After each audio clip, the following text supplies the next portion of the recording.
I didn't realize anyone was watching. I guess if you are, you must be looking for a place to worship or just searching for some answers. Here at the First United Methodist Church in Bastrop, Texas, we just may be able to help.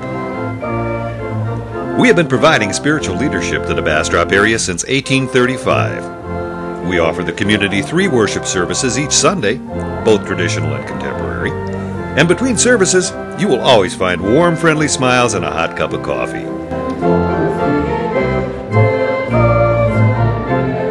Looks like the 11 o'clock traditional service is about to start. Why not come inside and join us?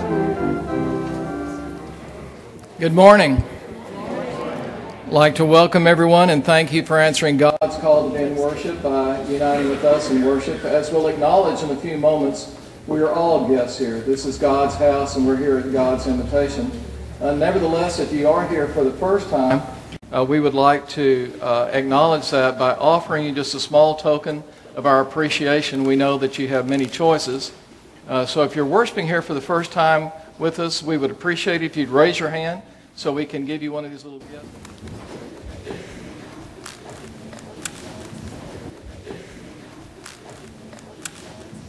Hi, thank you for being here. It's great to see you this morning.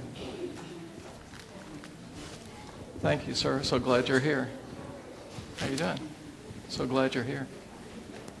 Now, have I missed anybody? Okay, let us acknowledge and thank God for God's invitation for being here by rising and greeting each other, welcoming each other, and thanking God for each other's presence.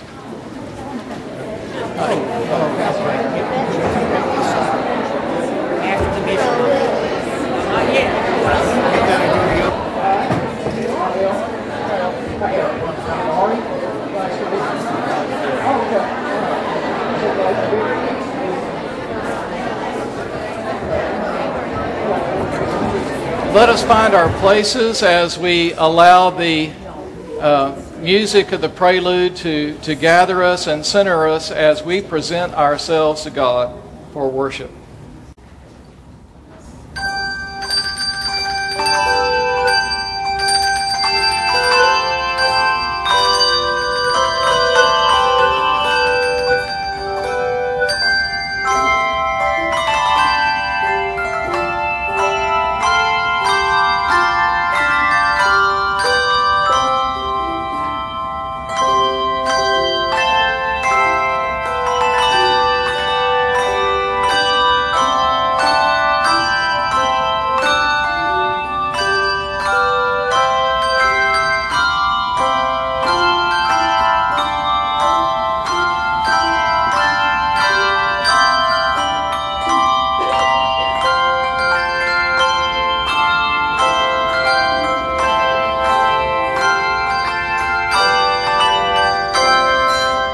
I invite you to stand as you are able or comfortable and to join in as we respond as Beth leads us in our call to worship.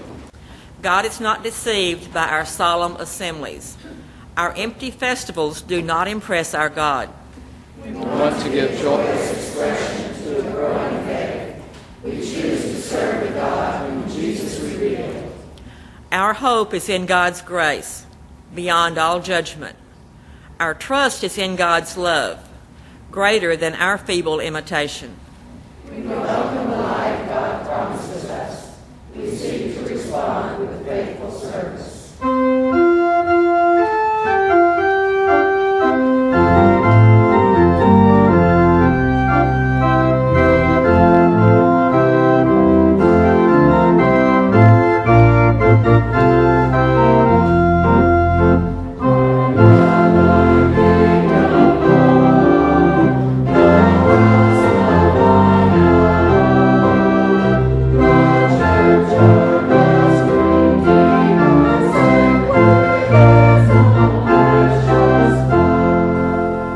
This story is a story about a God who delivers or redeems God's people. If you were here last week, you'll recall that I said the story last week, the story of the burning bush, is one of my favorite scriptures because it tells the story of a God who hears the cries of God's people, who sees their oppression at the hands of their captors, and who comes down, who acts, who intervenes in human history on their behalf.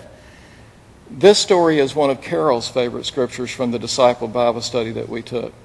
And one of the reasons, one of the things that affected both of us, but she remembers very vividly, was that salvation or deliverance was within the grasp of everyone. It was easily within the reach of everyone. It wasn't based on how rich or how powerful or on gender or anything else. All that was required was the slaughter of a lamb and spreading the blood across the doorstep so that the people could pass under the blood to freedom. Salvation is within reach, and it certainly wasn't because of the goodness or the merit of the Israelites. These were people who, when Moses first came and told them he had come to deliver them, and when he met with Pharaoh the first time, and Pharaoh responded by giving them more work to do, they said, Moses, why don't you take this freedom thing and go away? I mean, we're doing a whole lot better. And by the way, when I talk about these people, they're us, okay? So don't be looking down your nose at those people, okay? They are us and we are them, however you want to put it, okay? God frees us from something to something. God frees us from allegiance to all which is false, all the false gods of our life, into a new relationship with God. We know that the kingdom has not completely come, that the kingdom is here, but not yet.